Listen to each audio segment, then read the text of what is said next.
there, and then the defense in the second half just went disappeared. We went south. They shot like 60% in the second half. We had them at 40 in the first half. Again, sustaining it. We've got to, develop our bench. Our bench has got to give us something, 72-16 from the bench. And our guys that can't play for 48, so we've got to get a production from our bench. Their bench came in. Mozgov had a heck of a game, 15 and 16. Arthur didn't miss a shot off the bench, and Nate Robinson does what he does. So, again, the guys coming in have got to develop a toughness, a resilience of getting stopped, and it starts on the defensive end. I mean, that's where our problem started in the second half, and they shot it well, but again, we didn't make them feel us, and that's the difference. It's going through the longest homestand of the season. You're 1-3, not particularly good. Do you sense frustration? I see some. Frustration hurt. Yeah, it should hurt, but again. The teams that we played against, if you looked at the schedule before the season started, how many of those would be favored? But, that's no excuse because we put ourselves in a position in each of these games, even in this one, the first half. I don't see frustration. And, again, it goes back to trust in the pass. We have only 18 assists. They have 29. That's where it starts on the offensive end. We talked about the defensive end. The offensive end, we've got to start trusting the pass, moving the ball. And trusting it, and making the next pass. That's where our problems are starting on the offensive end. So when we do that, we've shown we can play with people, but when we don't, it gets ugly. And until we do that, we're going to feel this way. Whether it's frustration, disappointed, hurt, it should. And the guys have to decide how they want to play. Take us through the Amir-Tyler switch and how you think. Yeah, and again, I apologize to Josh earlier. I was kind of coy with him. I didn't want to, as soon as you say something nowadays, it's out on Twitter in 2 seconds. And now they, and I was trying to keep, and they were keeping us. They told us Fareed may not play, and so I was trying to hold that from them. So, again, Tyler given to us. I thought it wasn't anything to do with our starts.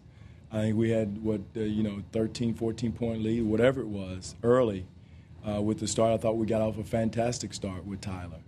And but, again, when we sub, we've got to come in with the same intensity or the same resilience, the toughness as the starters had. Amir has sort of been flat for 2 weeks, 3 weeks. Are you concerned about how he's playing? Well, yeah. I mean, that's why we made the change in the lineup, and just to give us some energy, give him a chance to recharge a little bit, refresh a little bit, refocus a little bit, and because Tyler's giving it to us. I mean, it doesn't show, but his toughness and his grit in the paint is what we need from that position. If you're concerned about your bench, would you do something as drastic as maybe moving a guy like Rudy into the second unit, making him the focus of that? Yeah,